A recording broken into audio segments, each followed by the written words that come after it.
Good evening. I'd like to welcome you all to the 6th Annual Institute on National Affairs. I hope you all continue with us for the rest of the week. We've got a really good week planned. It's going to be fun, and I hope you enjoy it as much as we're enjoying bringing it to you. A reminder that tomorrow at noon we've got an organic food sampler over at the Y. Go over and learn a little about why you are what you eat. Also tomorrow, two gentlemen from the American Film Institute in Washington, Joseph Dispenza at 3 o'clock and Steve Zito at 8. Also at 4:30 in Rippey's Orchard, we have a workshop on bluegrass music with 3 faculty members from Iowa State. On Saturday, a popular culture exhibit and flea market, and I don't think I can hesitate saying that this could possibly be the largest flea market ever held in the state of Iowa. That runs from 10 to 4 in the Armory. And then that afternoon from 3 to 7, Bluegrass Festival, a first for an Iowa university. And at 7 o'clock, a Bluegrass Jam session. Everyone's welcome to all these events. They're all free of charge. So with these things in mind, I'd like to introduce Jim Schwartz from the Journalism Department at Iowa State.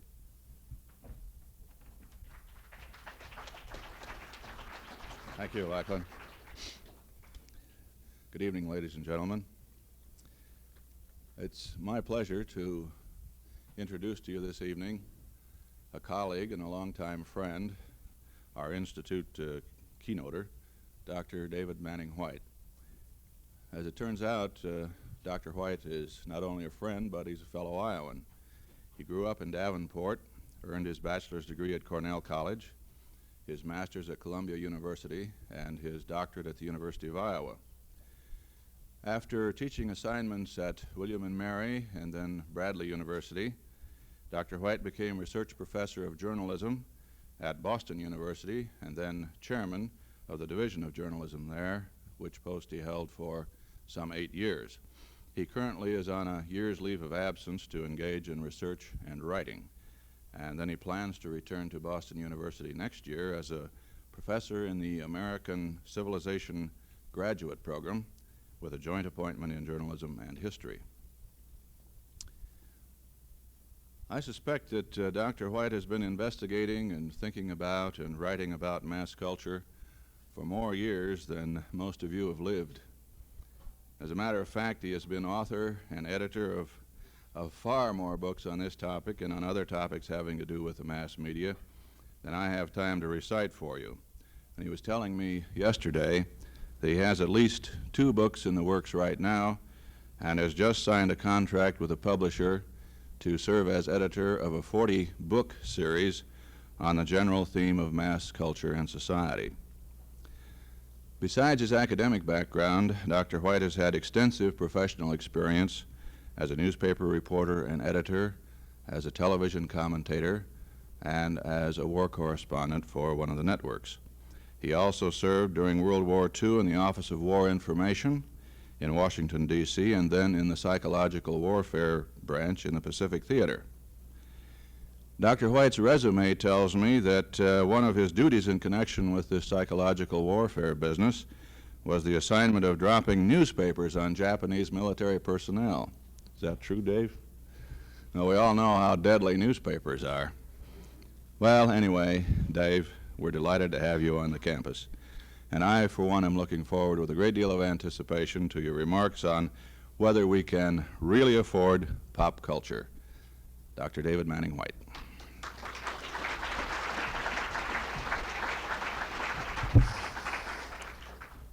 Thank you very much, Jim. Ladies and gentlemen, before I get down to the main purpose of reading, or hopefully not reading, but talking to you about this topic, I want to add a couple of personal notes. It's very nice to be back in Iowa again. I don't get here very often.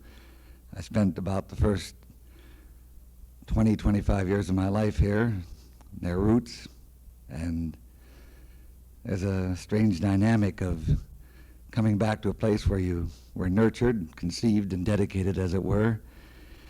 I think it was Thomas Wolfe who wrote a book that you can't go home again, or you can't, but I think you can, and I've been here on the campus for good this day, and I've met many of the students, and it has given me much joy to be here. It's a strange sort of thing. I was just thinking, since I've left Iowa as a newspaperman and as a teacher and moving around, having lived and worked in about 62 different countries at one time or another, traveled and meeting different people, and then when you come home again, it's sort of a cycle. You know, this is where you started, and you think of all the things that you did and the people that you've met.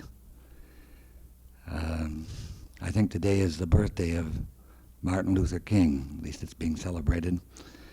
I knew him in a slight way when he was a graduate student, earning his doctorate at Boston University.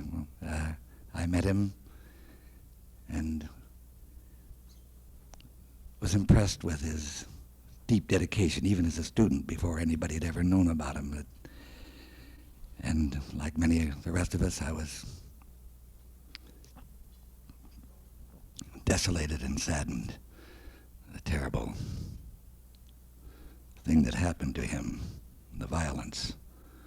And I'm going to talk about violence tonight, too.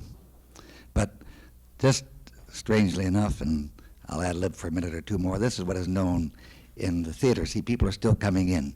The butler talks to the maid for about 6 minutes while people come in, and then they don't miss any of the speech this way. But that's always for late goers. So this is the butler talking to the maid syndrome, if you will. They're one of my favorite Iowa authors, and I really have read many of his books. I don't think many people read him anymore, and yet he should be read. And I suspect that when it comes down to the critical analysis, he will be regarded as one of our fine writers from Iowa, was Hamlin Garland. I share a little bit in common with Hamlin Garland in this sense. Hamlin Garland was born in Wisconsin. So was I. He moved to Iowa at a very early age. So did I. I was 7 days old when I came back to Davenport. I think Hamlin was a young boy. He lived in Osage, I believe. Isn't that right, Professor Spear? He lived in a farm. I always think of him as sort of the Knut Hamsun or O.E. Rolvag in that genre of telling of the difficulties of living on the earth and surviving. But unlike Rolvag or Knut Hamsun, who were very bitter, I always felt that Garland saw the beauty and some of the joys of growing up in Iowa, and even the difficulty of exacting a living out of it. And then Hamlin Garland moved to Boston, as I did some years ago. And one day, after he'd established himself as a writer, I think it was the year that he wrote Son of the Middle Border, which is, I think, perhaps his best book, very good book. He may have won the Pulitzer Prize for that book, one of the books in that area that he won the Pulitzer for. Hamlin Garland came back to Iowa to visit. And so, in a sense, I feel a little bit like Hamlin Garland. I'm not saying that in any way I could carry his bowling ball bag to the game, but I was born in Wisconsin, grew up in Iowa, went to live in Boston, and now another happy occasion. I'm back in Iowa, and I'm happy to be here and very honored that Mr. Smith and his colleagues on the committee wanted me to be the keynote speaker. Now that everybody is seated, the butler and the maid can go off and the principals can come on. And I will now talk on this topic, which, as my friend Professor Schwartz said, this topic is pop culture. Can we really afford it? I assume that, can you all hear me in the back? Everything fine? All systems go? All right. Exactly 100 years ago, Mark Twain and his collaborator, Charles Dudley Warner, wrote a novel that is best remembered for its title, The Gilded Age. It was an accurate description of the direction that America had sadly embarked upon. It was, as you know, the era of Jim Fisk and Jay Gould, and it was a time when a shrewd entrepreneur like Fisk could go in a few short years from peddling gimcracks from a wagon along the New England countryside to controlling the Erie Railroad. What had happened to a young country with such ideals?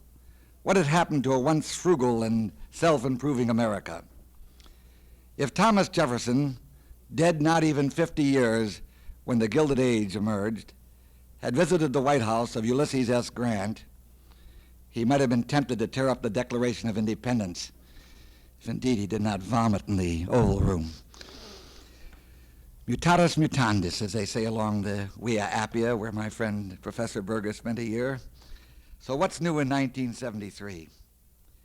Well, perhaps we don't have anything as sensational as the Credit Mobilier scandals of 1873, 100 years ago. But nevertheless, the ITT affair, the bugging at the Watergate, and similar events would suggest that power with a capital P in all its ugly manifestations is still the name of the game along the Potomac. It seems to me, and this is really my theme tonight, that the culture that a nation develops is the culture it deserves. Or as Walt Whitman so aptly put it, to have great poets, we must have great audiences too. What I'm saying is that a nation's culture, and specifically its popular culture, cannot be understood separately from the values that that nation espouses. And in the case of our country, we opted for the most corrosive set of wrong values 100 years ago and never really have deviated from that course since. And that is why tonight I'm asking myself, as well as you, if we can truly afford the totality of the popular culture that permeates our life space, the all-pervasive mass media that are parts and parcel of our everyday lives. Now, nobody likes bad news, and I feel bad, I feel a little bit guilty maybe starting this conference off in a negative way. I hope you'll forgive me. I believe in earlier days that the messenger who brought such tidings was killed. Isn't that true? I hope to get out of here, go back to Boston in one piece. Indeed, our friend Shakespeare warns us that, quote, "The first bringer of unwelcome news hath but a losing office, and his tongue sounds ever after as a sullen bell, remembered snolling a departed friend." Henry IV, I believe. Let me preface my arguments to follow with a personal footnote so that you'll understand that I have not come to this point of view lightly or without a lot of searching of what you might call my soul. There was a time, for example, in 1957 when I could write, and with all sincerity, as I did in a book titled Mass Culture, The Popular Arts in America, and I wrote as follows, quote, I have presented a hopeful picture of our future as we go into the era of extended leisure that Americans will share during the next decade or two, because I see substantial amelioration in the uses of our mass media, unquote. In fact, during the continuing debate that surrounded mass culture, or popular culture, I would invariably take the position which said, by and large, the mass media were beneficial influences on our respective lives. Perhaps in retrospect, I was reacting strongly to the super elitism of such critics as Dwight MacDonald, Bernard Rosenberg, Ernest van den Haag, Clement Greenberg, many others, because their ill-concealed noblesse oblige to ridicule those of us who are less intellectual made me want to take the opposite side, maybe simply because it was there.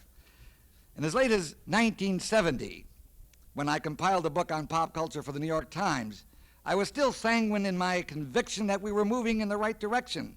I noted at that time that more than half of the youth of this country that were of college age were indeed engaged in higher education, were in colleges. And I hypothesized that if education and exposure to diverse cultural experiences are the answer to raising the level of mass taste, then there was reason for considerable optimism. Was I naive to think that in our universities and colleges there might be developing this great audience of selectivity and discernment that our friend Gilbert Seldy did so long envision? But still I was hopeful. I had faith. I had a gut feeling that popular culture in America was developing in an ameliorative way. And thus I could write in this book, and I'll again quote myself, one can hope that the enthusiasm and interest now being cultivated on hundreds of campuses will show up in future offices on Madison Avenue at NBC and at United Artists, unquote. If I may say so, in retrospect, that last statement is so credulous that I apologize for you that I ever read it, that I ever wrote it, leave alone inflicting it on you. I don't want you to think that it was easy for me to turn my back on my old friends, the mass media. It was no easier than it would be for Linus to give up that famous blanket which serves as an armor against the vicissitudes of the world about him. There are many of my friends in this audience, and they know that I have been addicted to the popular arts from that day in 1922 when I went to see a matinee with Rudolph Valentino, The Four Horsemen of the Apocalypse, Rex Ingram's great picture, starring, of course, Rudolph Valentino. I think I was addicted maybe until yesterday. I probably would have watched the Super Bowl if I hadn't been in an airplane. So it isn't that I am looking, with my nose down at the popular arts, or that I haven't partaken of them. I probably have watched more hours of television than anybody in this room. Anyway, but so my acquaintances, and there's one sitting in the front row there, Professor Berger, who you will hear on Wednesday night, a great authority on comics, is probably wondering what has turned me off. And maybe he's figuring that I have suffered some overwhelming traumatic experience that has soured me. Well, that's possible, but I doubt it.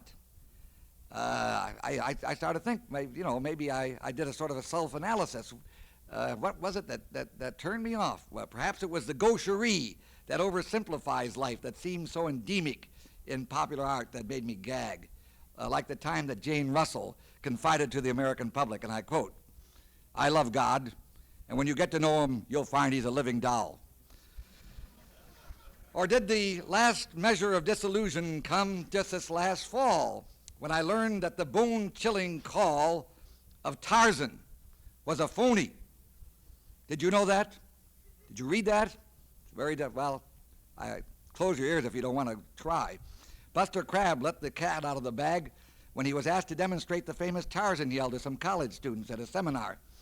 Mr. Crabbe, who is now a 64-year-old grandfather, albeit very trim, said he couldn't do it now, and in fact, he couldn't do it in his prime 40 years ago, and neither could Johnny Weissmuller, he added. I quote from an interview, "Weissmuller would simply open his mouth, and the studio had a recording of 3 men, one a soprano, the other a baritone, and the third a hog caller, who yelled together." And that, my friends, was the great Tarzan trademark. Yeah. I have to admit, I was crestfallen when I heard this. And all I could think to myself was, is nothing sacred? I guess if I had to pinpoint one particular manifestation of pop cult that over the years traumatized me more than anything else, and may finally have become the symbol of everything I find repulsive in the mass media, it would have to be this overwhelming amount, this plethora of body function advertising, which hits us. You go through the whole day. You wonder, if you go through the whole day with the mass media, you wonder how you survive. You feel all your parts to see if you're still there. I mean, they make you feel so sick that you've got to run off to the drugstore and get 47 nostrums. If I ever find, and I mean this, that cunning slob who writes the ad copy for Preparation H, I'll need every vestige of restraint I possess not to throttle him right on the corner of Madison Avenue and 54th Street.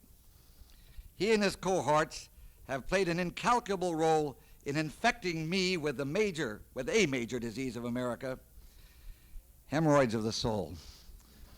It's an affliction that has been growing among us for the past 100 years, and I submit that popular culture, for the most part, has been used, manipulated, distorted, and cheapened by a materialistic philosophy that determines a nation's well-being by its gross national product. And that's really why I'm posing this question to you tonight. Can we really afford popular culture? And I guess by now you won't be surprised if my answer to that question is somewhat negative. But frankly, as I have traveled the length and breadth of this country, as I have these past several months since I've been on sabbatical and doing some other things, I do not discern the kind of happiness, the sense of accomplishment, even basic satisfactions that connotate a successful national approach to life.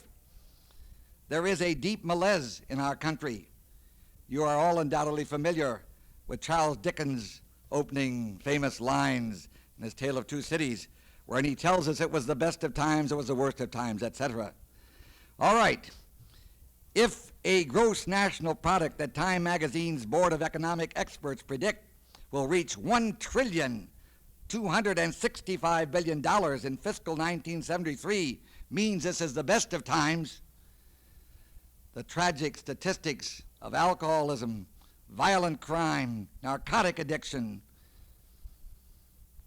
would suggest it is also the worst of times. If we are a happy society, why is it that among Americans 15 to 24 years of age, suicide is now the most common cause of death? And the rate increase has been alarming during the past 10 years. If there is some wisdom in our age, it is often so beclouded by the incredible limits of our moral hypocrisy that the wise man is too often a voice crying in the wilderness. As my friend Dick Manoff said recently, if we are not ourselves too far gone, we ought to be able to discern the thread of madness twisted into the tortured patterns of national policy and in the patterns of popular response. You want evidence of these symptoms of our spreading madness? I think you know them as well as I do, but try these for openers. In the last 10 years, we have conducted an evil war under the guise that we are buying peace for a future generation. It was a war that the French, after Dien Phan Bu, knew could never possibly be won by any force of arms on their part, and they wisely withdrew. So while we huffed and puffed, we did not blow down the little straw hut of what we euphemistically term the other side, not even when we unleashed more bombs on this little insignificant nation than we had used to bring Hitler's monstrous war machine to the surrender table. And if we lost face in the classic Eastern way, we lost something even greater, a portion of our soul. Every commercial on television reinforces the notion that we believe in the good life for ourselves, but we deal out death to others. And when we are asked to justify this inconsistent behavior, we piously prate that we deal death to other people because we want to save them. Save them from what? Why, we want to save them from international communism. Yet, in our inconsistent behavior, we Americans gave 40 opinion poll points of popularity to President Nixon for making friends with China and the Soviet Union, who are, I think, in the big league of international communism. The machinations of Alice in Wonderland seem the apotheosis of logic compared to what goes on the other side of our looking-glass world. And again, if, as my friend Manoff suggests, we are losing our desire and ability to distinguish between form and substance, ceremony in place of sincerity, fantasy for fact, then indeed it is far from the best of times. Dickens talked about an epic of belief. It seems to me that we believe in very little, except the material comforts that are dangled before our eyes by the pervasive advertisements that are always at the periphery of our consciousness.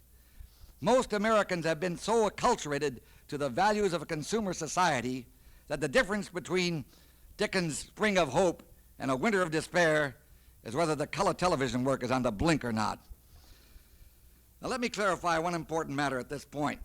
In no way do I suggest or subscribe to what you might call the conspirators' theory, such as C. Wright Mills discussed in his book, The Power Elite, this hypothesis which suggested that the mass media contrive with all their shrewd Madison Avenue gray flannel wit to keep the American bourgeoisie on a 13-year-old level of intellectual curiosity.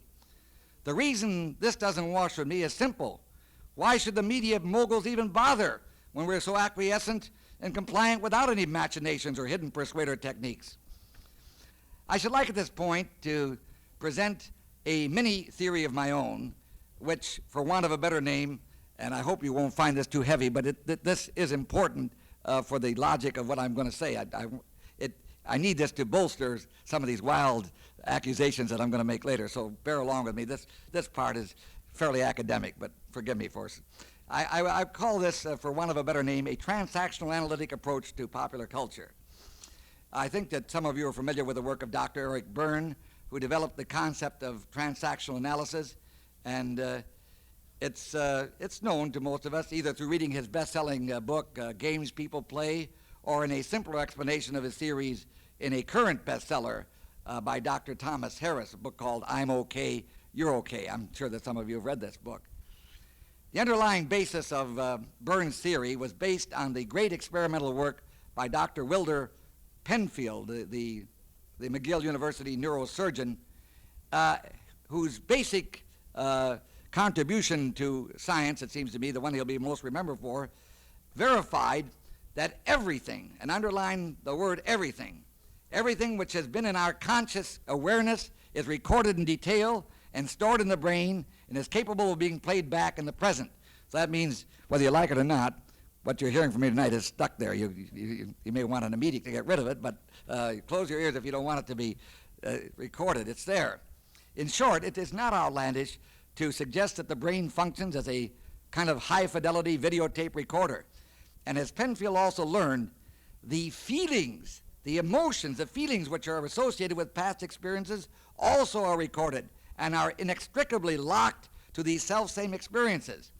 And Dr. Berne concluded then that these recorded experiences and the feelings associated with them are available for replay today in as vivid a form as when they happened, and they provide much of the data which determine the nature of today's transactions. In other words, we behave today a good deal because of things that were recorded in our brains and infected or effected our personalities. These experiences not only can be recalled, but perhaps more important, they are also relived. In short, I not only remember how I felt, I feel the same way now when it's called up. All right, you say, how does this apply to a transactional analysis of popular culture? If we recognize that the first 5 years of an individual's life are probably the most important in terms of determining his personality, and this has been substantiated not only by psychiatrists like Berne and Harris, but in the research of psychologists, great psychologists such as Kurt Lewin or Jean Piaget, then we can begin to ask ourselves what popular culture, for the most part, does to the budding individual. Each of us, according to the Transactional Analytic School of Psychiatry, has three states of personalities coexisting within us: the child, the adult, and the parent. And as you know, the child and the parent within us often causes conflict, counterproductive behavior, and the malaise that so often frequently makes life less than a bowl of cherries. The times when the adult in us functions, alas, is not as often as a complex world in which we live demands. You know, if it's true that the head of a state, a certain, I won't mention his name, but became so angry because things weren't going well at a conference where his young man, his boy, his envoy, he got so angry that when they came home and said, no, it's not going well, that the press reports this, he says, well, we'll teach him a good lesson. So we'll just bound the hell out of him for a week.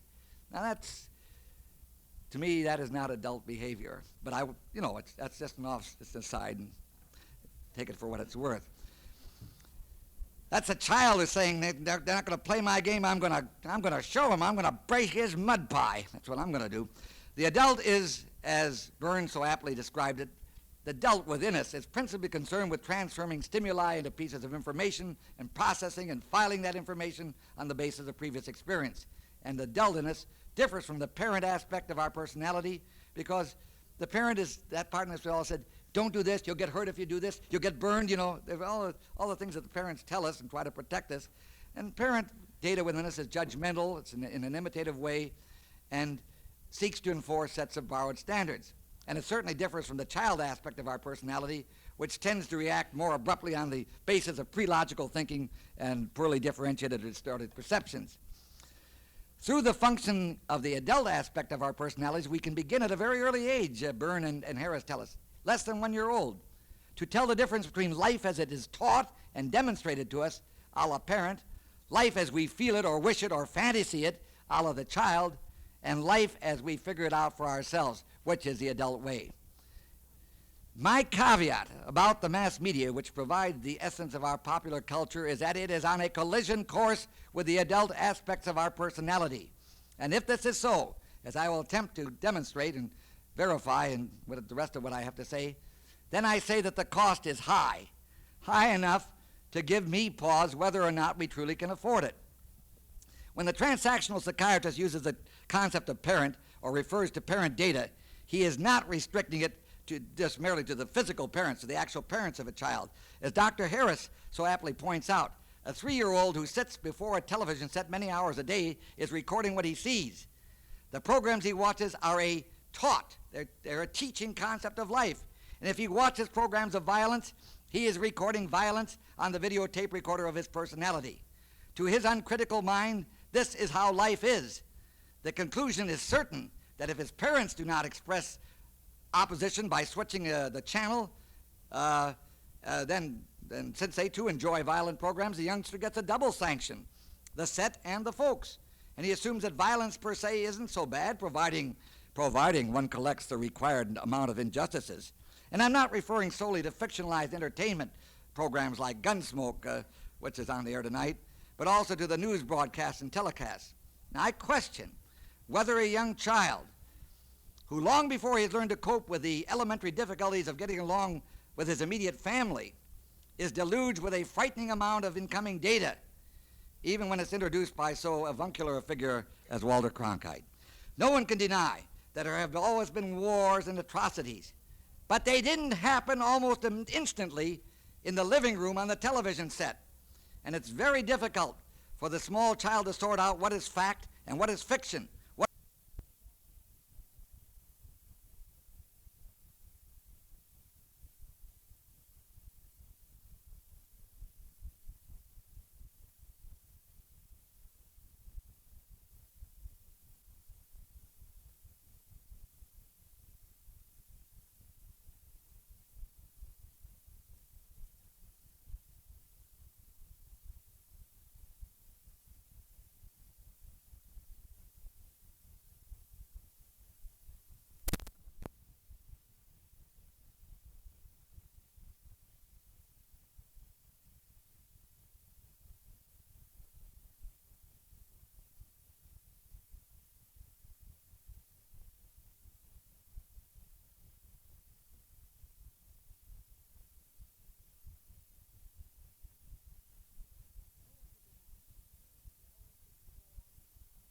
No one can deny that there have always been wars and atrocities, but they didn't happen almost instantly in the living room on the television set. And it's very difficult for the small child to sort out what is fact and what is fiction, what is news and what is a movie. But beyond the confusion that this constant bombardment of sensory impression makes upon the child, how does he learn to delineate what is truly meaningful out of the morass and volume of mental belching and verbal garbage all of us have to face each day? I'm reminded of Paul Simon's song of a few years ago. I'm sure you all know it, The Sounds of Silence, in which he spoke almost wistfully of people talking without listening, of people who could listen to anything yet never speak, and of people writing things they knew never would be read. And I say to myself, who listens to little children when it's easier to plunk them down in front of the television set so that their confused little minds can be sold any piece of junk that a sponsor is willing to pay the station for? The child learns violence from the mass media from the time his parents abrogate their responsibility to this modern icon called television. Children also learn violence, alas, from their own parents' behavior. I ran across a tragic statistic in a book called The Battered Child by Drs. Helfer and Kemp from the University of Colorado. Do you know that every hour of the day in this country, every hour of the day, 5 infants are seriously injured by their parents or guardians? And that every day, at least 2 children under 5 years of age are killed by their parents. So that today, the infanticide rate is greater than the combined total of taken by tuberculosis, whooping cough, polio, measles, diabetes, rheumatic fever, penicillin, you name it. Where do these parents get such aggression? Where do they get such hatred to batter and maim and kill a little child? Moreover, children who are nurtured on a diet of violence may develop a sort of immunity, at least on the conscious level, to its presence in our society. And they grow up to become what chronologically we call adults. At least their bodies grow up. But their psyches have not solved or resolved the need, the habit, if you will, of being exposed and being able to swallow the acts of violence which the mass media have told them from their earliest memories was entertainment. A few days after the senseless murder of Robert F. Kennedy, and just a very short time, as you know, after the murder of Martin Luther King, the noted playwright Arthur Miller wrote, and I quote him, "There is violence because we have daily honored violence. Any half-educated man in a good suit can make his fortune by concocting a television show whose brutality is photographed in sufficiently monstrous detail. Who produces these shows? Who pays to sponsor them? Who is honored for acting in them? Are these people delinquent psychopaths slinking along our tenement streets? Oh, no. They are the pillars of society, our honored men, our exemplars of success and social attainment," unquote. And when I read such lines, I can't help thinking of such television programs as Mannix, a very popular program. It's been going on for many years. And I often try to visualize whether, in all the years he was president of the Columbia Broadcasting System and now board chairman, whether Dr. Frank Stanton ever looked at this program, whether he ever considered the kind of message it was giving and still gives every Sunday night. Sunday, the so-called Lord's Day. Pontius Pilate rationalized his decision at Golgotha by telling himself he was only giving the people what they want. And a lot of pilots in our communication media have been washing their hands of responsibility in just the same way. No wonder then that playwright Arthur Miller could conclude, we quote, "We must begin to feel the shame and contrition we have earned before we can begin to sensibly construct a peaceful society, let alone a peaceful world. A country where people cannot walk safely in their own streets has not earned the right to tell any other people how to govern itself, let alone to bomb and burn that people," unquote. If then a child growing up in America is learning about the world outside his immediate dwelling or neighborhood from the mass media, primarily television, I will no longer buy that lame cop-out that he might as well learn that the world is a violent place, since indeed it is. That's what I call a self-fulfilling prophecy. And such prophecies always tend to favor those who have something to sell. And I can't any longer buy that rationalization on the part of some of our media managers that when the child, or that child grown into adulthood, sees and hears violence, that it serves as a catharsis, just as the Greek tragedies did for the ancient Athenian populace.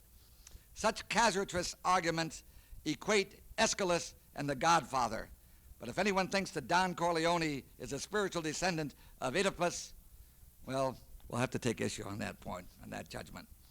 But to get back to the very young child, Nicholas Johnson, and Nicholas Johnson, I wish I could take 5 minutes to say how much I love Nicholas Johnson, and what a great man I think he is, and he should be here, but he can't be everywhere, and Nick does spread the good word.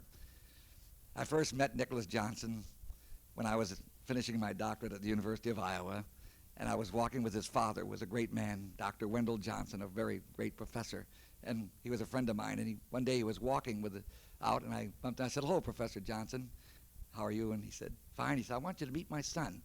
And this kid was 10 years old at the time, and he was already 6'8". He was the biggest kid I've ever seen. And he was very polite, and we walked along a little bit. The next time I saw Nick was 2 years ago at a meeting in Washington. I reminded him, I said, "Nick, you remember when you met me? You were 10 years old?" He didn't remember. Anyway, Nicholas Johnson is a pretty great man, and saying what I say tonight, perhaps, but says it more eloquently and much better. And Nicholas Johnson points out that by the time the average child enters kindergarten, he has already spent more hours learning about his world from television than the hours he will spend in a college classroom earning a Bachelor of Arts degree. So that goes for you people too. And the amount of aggression that child is exposed to before he is 5, I say, will affect him for the rest of his life. For as a transactional psychiatrist has demonstrated, it is videotape recorded in his brain for as long as he lives. And moreover, as Professor Albert Bandura of Stanford University has demonstrated in years of laboratory research, not with white mice, but with human experimentees, if people are exposed to televised aggression, they not only learn aggressive patterns of behavior, but they also retain them for a long period of time.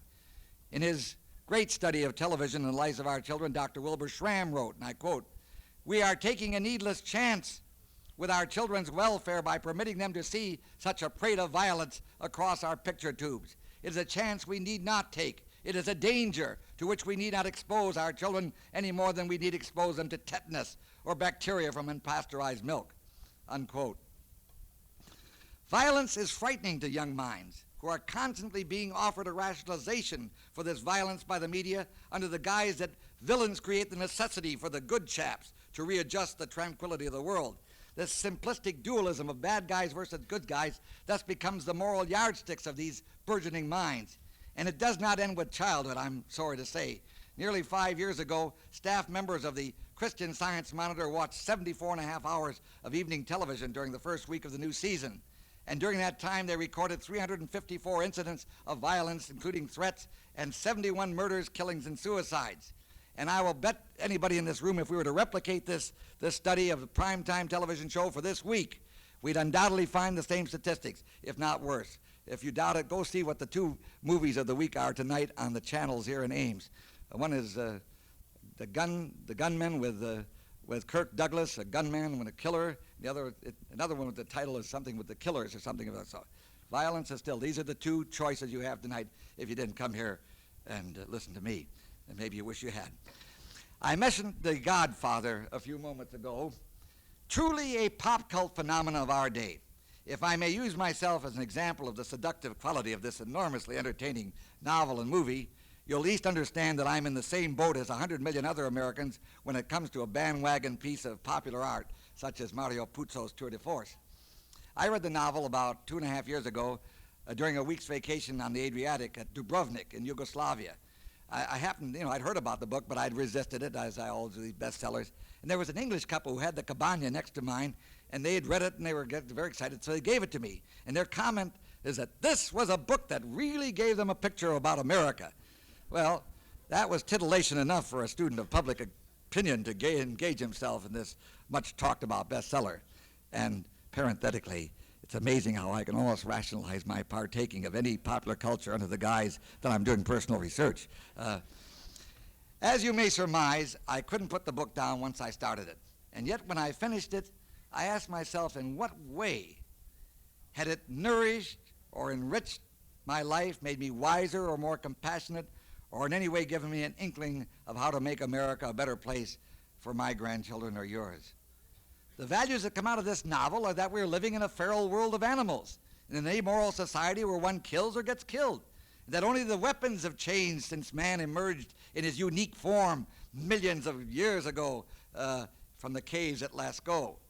Now granted, I'll admit I'd been entertained quite graphically for a few hours, but wasn't this only a link with the violence that had become part of my child personality during the formative years of my life? Maybe I had to tell myself this was entertainment, because I had been conditioned to believe that such simplistic solutions to problems in a complex universe were the only ones I could tolerate or understand. And insofar as I accepted, and believe me, while I read The Godfather, I readily admit that the child in me accepted and relished and enjoyed the events that Mr. Puzo so skillfully unfolded. Insofar as I accepted and empathized with Michael, the Ivy League educated heir to The Godfather, I think that I diminished my own sensibility, at least for the moment, under the rationalization that I was merely entertaining myself, because I reveled in that bloodbath that constitutes the climax of the novel. All right, because I don't need to be entertained every hour of my life, I also read some other books during my vacation. And I'm sure that some of them had a fair amount of substance, concepts to ponder on, realistic analyses of our human condition, etc. But if you put a gun to my head, for the life of me, I can't remember the titles of any of those books that I read there that week. I was so engrossed with The Godfather. So without having you think that I'm an elitist snob, I wonder how many millions of Americans read only The Godfather as their book of the year. And if so, what does this say about our taste? You know, of course, that the movie version of The Godfather, in less than a year, 9 months to be exact, has deposed Gone with the Wind as the all-time box office champion. According to Variety of a couple weeks ago, the film grossed $81.5 million in the United States and Canada alone since its release about 9 months ago. And as a picture of American society, it is playing to long lines of customers in Paris, Rome, Buenos Aires, Athens, and cities throughout the world. and its ultimate earnings will undoubtedly top $200 million easily. So violence, under the guise of entertainment, pays off very well in the world of popular culture. And like Gresham's law, it debases the good with the spurious. Much as I dislike the term, works of popular art, such as The Godfather, are pure kitsch, as phony as a loaf of bread with additives that keep it fresh, but whose nutritive value is zilch. The great know-how of press agentry and advertising has made it so easy to sell this kind of culture to the majority, the great majority of Americans. And here I have to agree, perhaps reluctantly, but agree I must with Dwight MacDonald, who sees it as a debased, trivial culture that voids both the deep realities, because there are realities in this world, things that Dostoevsky and Sherwood Anderson and Hemingway and good writers and great writers, things that they dealt with, sex, death, failure, tragedy, and also the simple, spontaneous pleasures, since the realities would be too real and the pleasures too lively.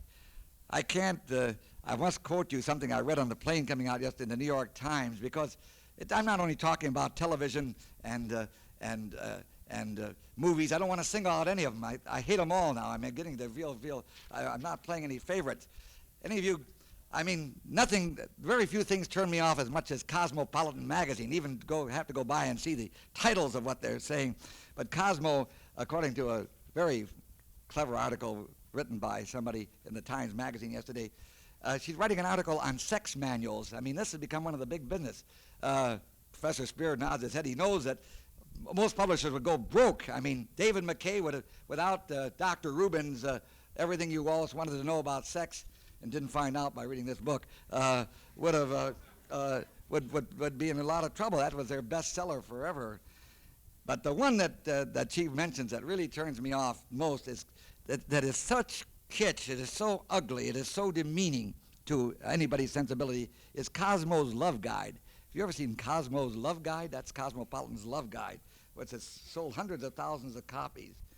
And it's very clever. It's done in all soft focus. There's no hardcore talk of boring reality of commitments. It's just, I'll quote from this article, just a paragraph.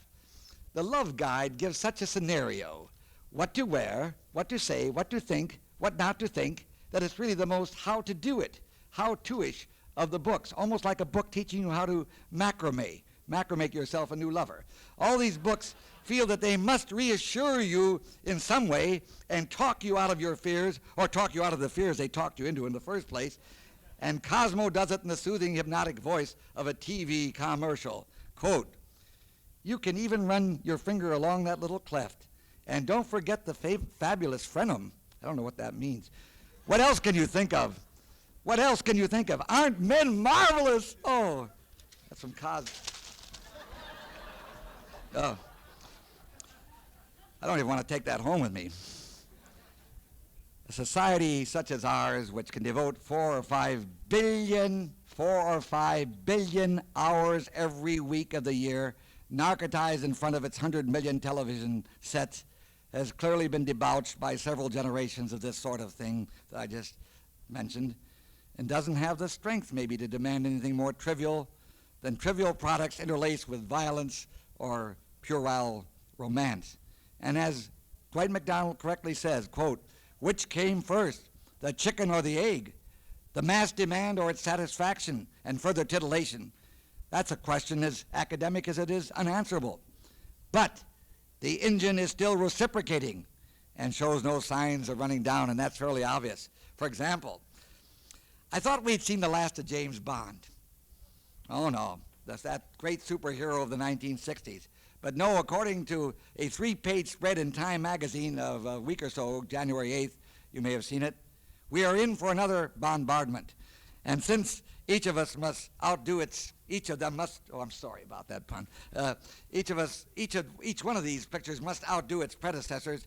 Opus 8 promises to outshine its brothers in all the ingredients that have thus far grossed $200 million for producers Harry Saltzman and Albert Broccoli. Believe it or not, that's the name of the producer, Albert Broccoli. You know, the new picture is going to be called Live and Let Die. that was a novel. That's the kind of wit that Ian Fleming had. Very witty. Supposed to be the most, according to Time, the most inventive and the most potentially lucrative comic strip ever made. 2 hours of thrilling, high-powered nonsense. But by giving it a 3-page spread, Time has pretty much made certain that its millions of higher-educated, high-income readers will also be enticed into the theaters, along with those customers whose magazine tastes usually run to the New York Enquirer or the current issue of Penthouse. Now, whether one agrees with Mordecai Rickler, the noted Canadian novelist, brilliant critic, who deplores Ian Fleming as a tasteless writer in whose fictions no Englishman ever does wrong, but only Jews or blacks or yellow men fill the villain's role, whether Fleming is indeed guilty of this most insidious kind of xenophobic poison in his writing is not terribly important. That Fleming, whose James Bond novels have been translated into 26 different languages and have sold more than 60 million copies, was a lousy writer whose sexual fantasies were boyishly smutty at best, is more to the point. Do you ever read Fleming? Do you ever see the titles that he gives the names he gives his heroines? He has a smirking penchant for heroines' names that include such Freudian Lulus as Honeychild Rider and Pussy Galore. So now we're going to have another movie. And this time the villain is an American Negro, Mr. Big, who runs a heroin smuggling ring. I'll say one thing for the director of this picture, Guy Hamilton. He knows what he's doing because he knows that the kind of product he is selling and that he must give the audience more violence of a spectacular sort than they can see on the small screen of the television set. That's how he's going to bring them in. His percept of the audience, and I quote this is out of an article from Time, quote, "We tell them, come with us for a glorious ride, but leave your brains under the seat and don't ask too many questions, because if we have to stop and explain things, we'll lose momentum," unquote. Since a vast portion of the potential audience for all Bond movies are youngsters of all ages, the producers have to be sure that the picture is not given an X rating by the classification board of the Motion Picture Association, because that would cut out all youngsters who are under 18 years of age. But these Jaspers are real masters of the medium, so they treat sex as a great, big, funny piece of business. Again, quoting Director Hamilton, quote, "We suggest the erotic with outrageous humor that disarms the censor. Bond can't make love on a bed. Everyone makes love on a bed, but on a waterbed filled with fish, it is so ridiculous that it has a charm of its own. Besides, the children are more interested in the fish in the bed than the adults on the top of the bed," unquote. Maybe you buy that, I don't. If there was ever a slick piece of merchandise programmed to touch all the vulnerable visceral emotions of the great entertainment-seeking audience, it is this Bond with mediocrity and banal stereotypes. And yet, my friends, more Americans will shell out $2.50 to $3 to see this hyped-up junk the first week it is released nationally in 500 to 600 theaters than the cumulative audience for all of Shakespeare's, Bernard Shaw's, and Eugene O'Neill's plays in the past 50 years. Do the most successful of popular culture products help to keep us immoderate, to help to keep us immature, child-adults?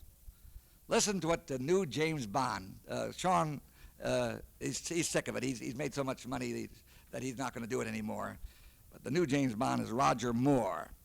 And this is what he says about his role, and I quote him. "I often stop in the middle of a day's work and say to myself, Jesus Christ, they're really going to pay you for being a kid and living out your fantasies." I saw another, I don't want to just have you think that this is an isolated movie.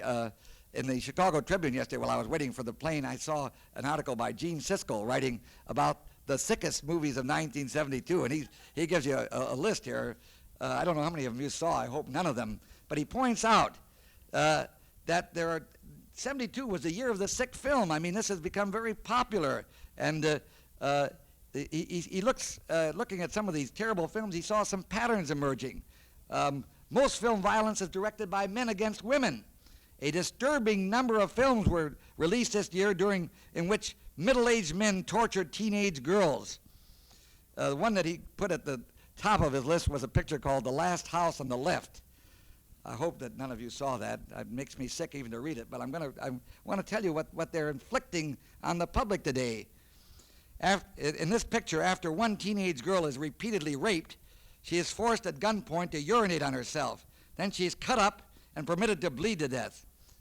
That's the mild part. I won't read you any more. Other films, Mark of the Devil.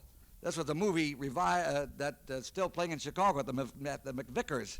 The McVickers Theater, where I once saw Orson Welles' Citizen Kane. And now showing this picture, Mark of the Devil. That's a picture that you may have seen the ad for. It says that this picture is rated V for violence. And the Motion Picture Association got angry because they were forced to remind everyone that there is no such rating. This effort is put out by Hallmark Releasing Company, a Boston company, I'm sorry to say, that specializes in torture films, and recounted in hideous detail the witch-baiting trials of the 17th century. In this picture, women are punctured with knives before having their tongues ripped out, and Mr. Siskel says one feels less human just watching this sort of thing. And he has a few other pictures that he mentioned. Portnoy's Complaint, which was pretty bad. I mean, it was a bad enough novel, I thought, but in the movie it was completely tasteless. And Bluebeard, in which was a picture with Richard Burton. He must have to buy a new diamond ring for Miss Taylor, because this picture, if any of you had the misfortune to see it, shows women tortured by this sexual deviant Bluebeard. And there's scenes of whipping, slapping, punching, decapitation, spearing. I can't help. I hope. Ooh, I've gone a long time. Do you want me? Can I have another 10 minutes? Does anybody feel that I've gone on too long? Can I have? Because I can cut this short. But I got a lot more evidence. I mean, maybe I've already convinced you. I am very concerned about, and you know, I'm saying, can we afford this? The so-called blaxploitation movies, which we have seen such a plethora of this past year. I don't know whether any of them come to Ames or whether you've seen them, but we're getting pictures like Blackula, Blackenstein. I mean, in Frankenstein, they got Blackenstein. There was a Godfather now, one in production called The Black Father, The Werewolf from Watts, Hitman, Trick Baby. Isn't this pathetic that in an industry that is, you know, it's having a lot of trouble, but when you're in trouble, you go to anything that makes a buck. And that's wrong values. That's what's sick in America, it seems to me. In an industry that has recently been producing hardly more than 200 pictures a year, the whole industry, that used to be the output of Paramount and MGM alone. At this moment, fully 1/4 of those pictures now in production are on the production stage are black, but not beautiful. No, black and violent and exploitive. And I agree with Dean Anthony Brown, who is head of Howard University School of Communication and also the producer of a fine television program on ETV, which some of you probably have seen, The Black Journal. And I quote him, he says, "These blaxploitation," that's a word, a neologism, blaxploitation films are phenomena of self-hate. Look at the image of Superfly. Going to see yourself as a drug dealer when you are oppressed is sick. Not only are blacks identifying with him, they're paying $3 for this identification. It's sort of like a Jew paying to get into Auschwitz. Who sees these pictures? I don't know. We don't have all the evidence on what the effects of it are. But I cannot believe. You see them? You like them? Okay.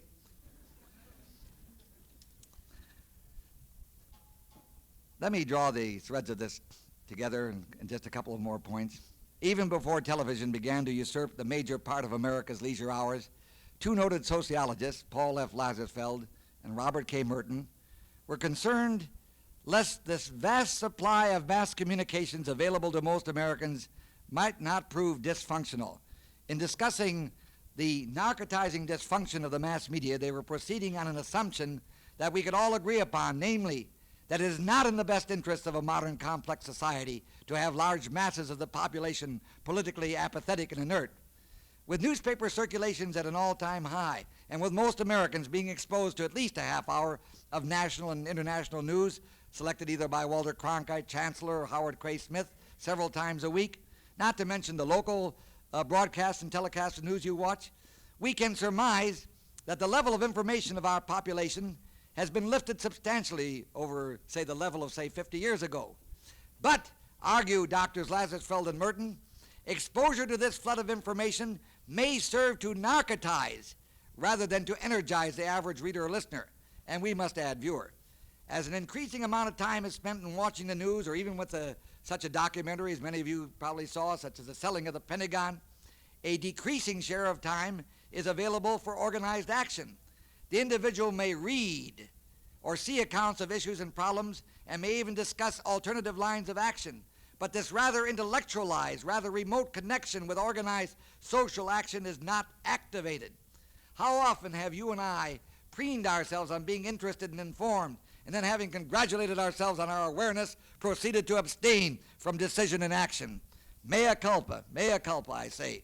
As Lazarsfeld and Merton point out, I have too often taken my secondary contact with the world of political reality, my viewing of Meet the Press and Capitol Cloakroom, my head nodding in agreement with David Brinkley or Eric Severoy when they come up with one of their folky aphorisms, and somehow I've accepted these actions as a vicarious performance. But there is indeed a difference between knowing about problems of the day and doing something about them. When I, like most of you in this audience last summer, saw that little Vietnamese girl running down the road, her body afire from napalm dropped accidentally on these village refugees, I was sickened by the sight. I was angry. My heart cried. In short, I was concerned. I was informed. My social consciousness was spotlessly clean.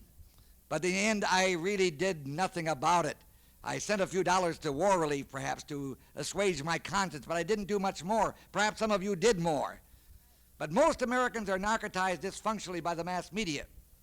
And one more point that I'd like to make, and certainly you've been very indulgent to listen to me for this diatribe for an hour, but I couldn't help thinking, as you were well aware, the trial of the accused defendants in the Watergate case is now taking place, although the story is no longer page 1. I noticed it was already page 11 or 12 of the Des Moines Register today. Another zinger has come along, you know. We have to keep the Circus Maximus going. Now, please believe me when I say that what happened that night in Washington could just as easily have been the opposing party's foray into the Republican national headquarters. I'm not bringing this matter up in a partisan way. But our political morality is today so jaundiced, most of the electorate is so cynical about the ethics of politicians that this despicable act had absolutely no effect in the outcome of the last presidential election, because it was so easy for the average reader or viewer to quickly rationalize and forget it. Maybe when he first learned about it, and maybe when you did, you were indignant, upset, but with the narcotizing dysfunction syndrome in operation, you soon went on, as I did, to the next eye-opener. May I suggest, and not facetiously, that one of the reasons that the Watergate affair had so little resonance was because the majority of Americans cannot distinguish between reality and fictional entertainment. A nation in which a program as patently amoral, this is a television program, and I stress the word amoral, as this program Mission Impossible, which has been one of the most popular television programs for nearly a decade, this nation isn't going to be too concerned when a group of bumbling ex-CIA agents and what have you decide to bug the Democratic National Headquarters and photograph a few documents. Hell's bells! Peter Graves, who is the major domo of Mission Impossible gang, he could easily pass for the leader of the Watergate caper. He looks just like a real nice businessman. As a matter of fact, the crime which Mr. E. Howard Hunt acknowledged, he pleaded guilty, and the other 6 who are accused, that crime would even produce a yawn on the bored faces of the millions who watch Mission Impossible each week. Graves and his cohorts think nothing of kidnapping, drugging, other assorted dainties, as long as they can vanquish the bad guys. The beginning format of this program is particularly insidious, it seems to me, because it suggests that someone in authority, like maybe the Attorney General, gives the Mission Impossible gang an assignment.